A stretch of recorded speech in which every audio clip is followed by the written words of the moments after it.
Welcome to USA Global TV and Radio, where our mission is to provide education, entertainment, hope, and inspiration. USA Global TV and Radio connects you with experts and audiences all around the world every single day to help you succeed in business and to live a richer life. Visit us at usaglobaltv.com to learn about career and life-changing training and mentoring programs like the Listening Mentor. Subscribe to our newsletter to stay informed about our special programs and offers. Discover how you can become a guest on one of our shows or a host or producer of a USA Global TV and Radio show of your very own. That's USA Global TV and Radio, where the doctor is always in.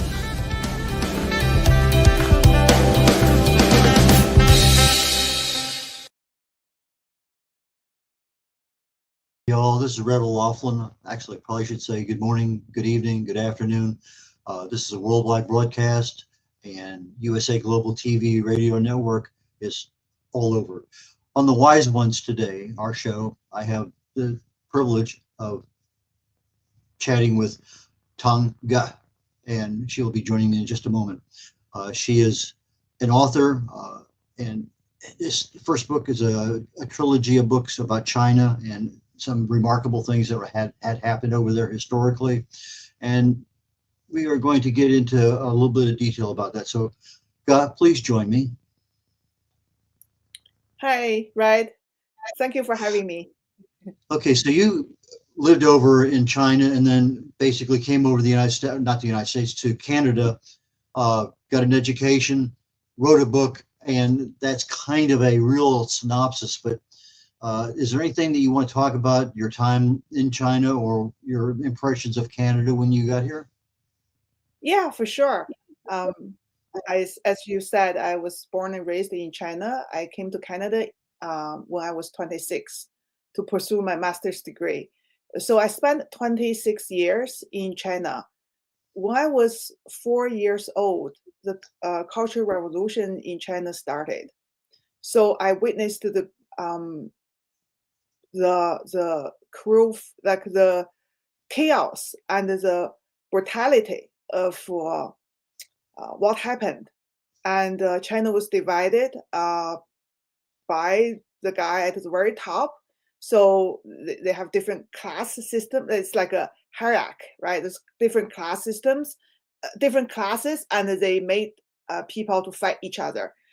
So there's in general, it's red class and the black class. So red class were the good people and the bad class were the bad people. But, good or bad is not by what they have done, but by their family background, their beliefs, their opinion, their political opinion.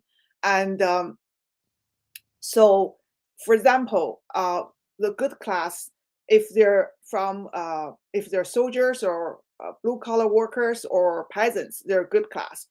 If their family were poor before 1949, that is when the communists took over China, they were good class. They were in good class. But the people who came from a rich family in the so-called old society, they were from a bad class, and they were not only persecuted, but sometimes, locked up or be executed. So even people who got their education, university education before 1949, they had because they learned things from the old society, which is not a communist ideology. They were ordered to reform themselves. They were bad. If they're bourgeois, they were like have nice clothes and do makeup. They're bad people. You couldn't do that during the Cultural Revolution. So that's lasted for 10 years, from 1966 to 1976. My father was a university professor at the time. So actually, he was an associate professor. And when the university locked up all the professors, then they started with associate professors. So my father was finally put into a place they call is called cow shed, which is actually like a concentration camp. So he was locked up with his colleagues, and I became a target for the bullies, for the other kids in a on a where we live. So we lived in a college campus. So then I suffered because of that, because of my father's political status. So that's gave me a very, I think it's shaped who I am today to a certain extent, because there's no freedom. So that's why freedom is so precious to me. And when I had a chance in the late 80s, I came to Canada as an international student. There's more stories during that time, but I'll leave it for later. Okay, you have an interesting title to your book, The House Filler. Yeah. And as I was doing some research, okay, well, what's a house filler? And then I kind of got back into some of this. Okay, that finally made sense. But I had to have a little bit of information. And I guess it's more of a context of a cultural understanding of what the house filler is. So why don't you tell us, what is a house filler and why did you choose that particular title to your book? Okay, in Chinese culture, a woman who marries a widower is called a house filler. It's this old tradition. Like today, nobody use that term anymore. Some young people, they don't even know what does it mean. But like before, when women marries widower, they're supposed to fill up the house. They're not really. They're like a second class. They're not a bride who married a bachelor, in their late teens. Because this story is based on my grandmother's story, and Golden Phoenix is a protagonist of the book, and the book follows her journey from 1920 to 1966. Also, at that time, or even 1,000 years before that, the beauty of a woman in China was not valued by her looks, but by the size of her feet. So the smaller, the tinier her feet, the more valuable this woman was. So the parents would ban their girls' feet at a very young age. Golden Phoenix, being a motherless child, her father delayed the foot banding process until she was 6. So her feet was not ideal, because ideal size of women's feet at the time was 3 Chinese cun, which is about 4 inches long. And her feet was like 1 inch too long. And therefore, she missed her ideal marriage age, which was about between 16 and 18. Another reason she missed her ideal marriage age was because she was also trained as a seamstress, and became a breadwinner of the family. So her father kept her in the house for too long. So by the time she was 26, she didn't have the chance to marry a young lad. So she ended up marrying a widower who was like 20 years older than her. Thus, she became a house filler, and that's the title of the book. Okay, so when you talk about binding feet, you're Yeah. literally physically talking about, you're actually wrapping the foot so it cannot grow. You're stunting the growth of the foot. That's correct, right?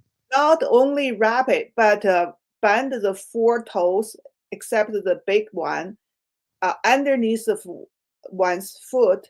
So those 4 toes either being dislocated or broken. Not only wrap it, but also just break the bones. That's what she suffered when she was a child. Okay, so when somebody has their feet bound, they don't grow. How do you walk? There must be a lot of difficulty. How does a person? They had to walk on their heels. Okay. And the rest of the story is starting to get into my brain now. Yeah, and they can't run or jump or climbing or so there's a physical limitation, restriction for them. It's extremely hard for them to run.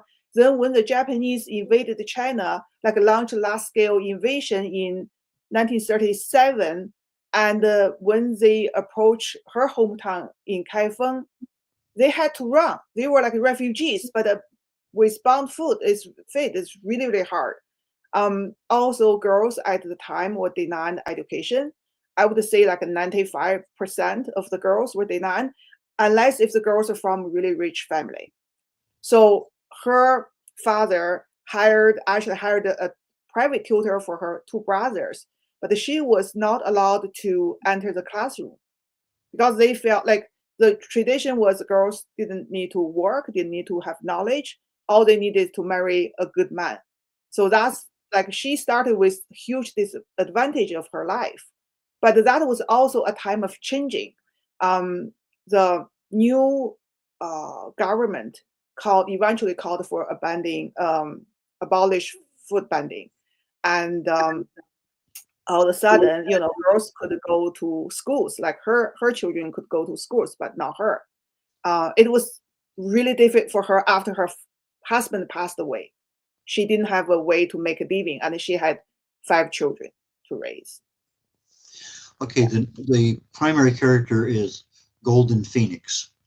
How Yeah. does a name get chosen in China, such as Golden Phoenix? I'll let you explain it. Yeah, well, again, the old tradition, Chinese like gold, right? So they gave their children's name gold something like gold phoenix, gold lock, gold gold ring, gold bell. So that is a tradition. Golden phoenix is actually a pretty common name, and I used this for my protagonist because I felt like she was burned to death and then reborn. She suffered a lot, but she was resilient and struggled to survive and to keep her children safe. But well, because of the huge, overwhelming odds she faced in life, she didn't achieve her goal. That's why the next book is about her daughter. And then the book after that, the third book is about her granddaughter. So it takes 3 generations to pursue what they want, right? Freedom, independence, and happiness. Okay, That's yeah. your book won the Independent Press Award in 2024, and you have it up for the Canadian Book Club Awards. So it's not only a book, but it's recognized as a very, very, very good book. How did you get this thing into the awards process so that people can appreciate your historical stories? Well, both awards I entered it myself, right? I just researched for different awards and prizes like contests, and those 2 I'm lucky. I guess there's lots of good books out there, but I think my book is unique and is original. It's something most people never heard about, never, they have a vague idea of China and second Sino-Japanese War, but Civil War, but they don't know a whole lot. I think it's fresh, and it's also from the feedback I read on Goodreads, on Amazon. It's touching, it's engaging, and I think I'm lucky, right, in terms of winning those winning awards and being a finalist. I really appreciate my readers and judges and jurors. Okay, so you talk about the Japanese invasion, you talk about the Civil War, and the communist takeover. I think for most of us, we understand World War II, the Japanese invasion. We understand the communist takeover. But I think the area that most, me in particular, that are probably not aware of to whatever degree is the Civil War, that you kind of marry in between the 2 of those. So Can you take just a brief moment and tell us what the Civil War was over in China? Yeah. In China in 1921, um, the Communist Party was established, but the Nationalist Party established before that. So the leader of the Nationalist Party was originally it was Sun Zhongshan, but later when Sun passed away, it became Chiang Kai-shek, and Mao Zedong was the leader of the Communist Party. The two parties, they at the beginning they try to, like Sun Zhongshan tried to make them work together, but because of ideology differences, they could not. So they were divided, and at the time, the Nationalist Party, they have their government, they have the military, the armies, and they're the governing party. So they try to get rid of the communists. But then Japanese came. So when Japanese came, it's an overwhelming demand from the public for the two parties to work, to join force to fight the foreigners, the foreign powers.